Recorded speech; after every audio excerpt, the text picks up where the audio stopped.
So, final question before we get out of here. Just a final one. Fix the shootout. Fix the shoot. Oh, put a trailer. Yeah, and I say that to piss off Elliot Friedman, but why not? If it's supposed to replicate a breakaway, how many clean breakaways do you have where nobody else is on the ice? I wrote that like in my weekly notes like 2 weeks ago. Yeah, like Glenn Murkowski was the one that told me that, the ex-scout for Detroit. He said, have a guy start at the other blue line and chase him. And you know what? Oh, yeah, it's gimmicky. Guess what? Newsflash, the whole thing is a gimmick. Only okay. I'll take the side. Let me play devil's advocate on this one. The only concern on your own point, you're going to play devil's advocate. I'm going to refute your own worst enemy. Refute my own point. Listen, I told you I'm conflicted about a lot of things in here. Okay. I'm allowed to have a lot of different feelings, and a lot of them are not in concert, but are in in contact with each other. The only thing that I think the NHL would worry about too is that's a moment where there is a potential for injury. It gets significant when two guys are racing as fast as they can into a goaltender and a net and boards behind it. Like, I don't think anybody wants to say, well, how did your star player get injured? Oh, in the shootout. Yeah. Yeah. Okay. Well, I agree. But to me that goes by the wayside when, they let guys throw their gloves off and punch each other in the face. Okay, but you can replicate the chaser. You can replicate that. Because as we all know, there's only one way to chase down on a breakaway. Have a chase bunny? No. The guy's got to hold his stick like this, and then you put another stick out and in between his hands like that he has a stick handle with between his hands the whole time. No. Replicating the hooking, the inevitable hooking call. Wow. Although it would be interesting to see who you designate as the chaser. Like that's going to be a fascinating thing. How many successful chases? Yeah. What if it goes like Paul Byron's career would see a huge uptick out of nowhere? What if it goes like 18 rounds or something? Nick Ehlers would be like fantastic. Do you want him shooting, or do you want to burn him out chasing? Yeah. I think it'd be like what it does is it winks at this idea that I still firmly believe that hockey's a game that's perfectly suited for this, because everybody has a different way that they want to massage, or in their minds fix the game of hockey. Right. Man, I would love it if there was a summer. I'm just make it for like a month. Summer league where all these different rules are experimented with, and you use pro players. Like great way to put a couple of bucks in someone's pocket in the off season. So you want like pro players, so it like you don't want the pros aren't gonna, like the NHL guys aren't gonna play this risk of injury, but just to try these different rules out, whether it's rink configuration. Like I think face-offs should be up the middle of the ice, and that's it. Why are we putting face-offs in the corner? Like put like a dot in front of each net and then put it like that's it. If you want to increase scoring chances, put the face-off in front of the net. Like just that would be that. You could call the R&D league. Yeah, you could call the R&D summer league.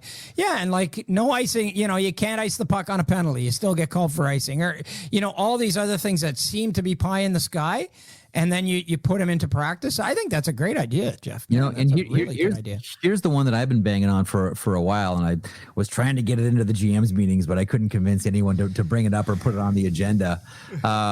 The rule change that I'm dying to get in is one around shorthanded goals. And right now we seem to believe that there's a thing called the penalty kill, but there's not. There's no such thing as a penalty kill. All you do is try to endure 2 minutes of a penalty. You don't kill it. Right. My idea is if you score a shorthanded goal, penalty's over.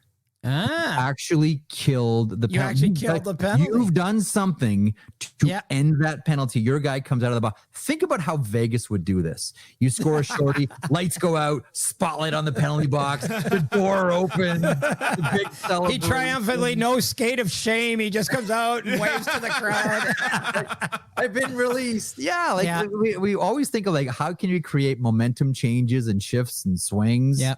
Man, what's that celebration when you score a goal and you just sprung that guy? That's interesting. That is a real penalty kill. Yeah.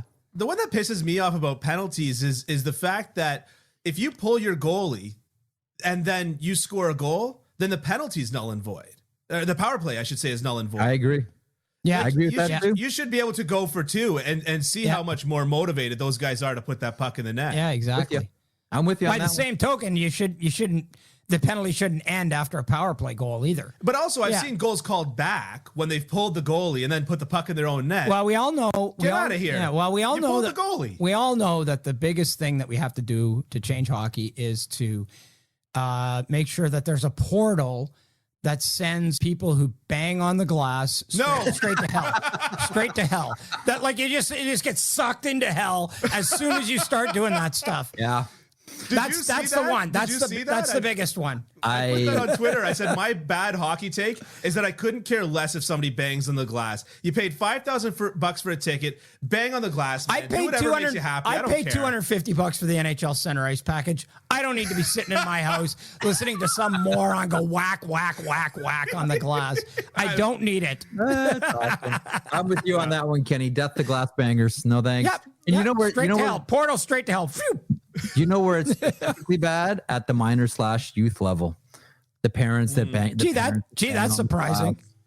I know it's shocking. Yeah. But to me, there's nothing more embarrassing than seeing a parent bang on the glass. I was at if you're watching, listening right now, and you're that person banging on the glass, all three of us are saying, "Stop! You're embarrassing yourself right now." Yeah. I was at the under 18 Central Championships in at Scotiabank Pond on Sunday afternoon. Yeah, last Sunday. Mike Johnson was there, and because his buddy from Bowling Green was coaching the young Nats, and he just kind of looks in an understated way, and he looks at me and he goes, "Can't you just feel the insanity in the rink?"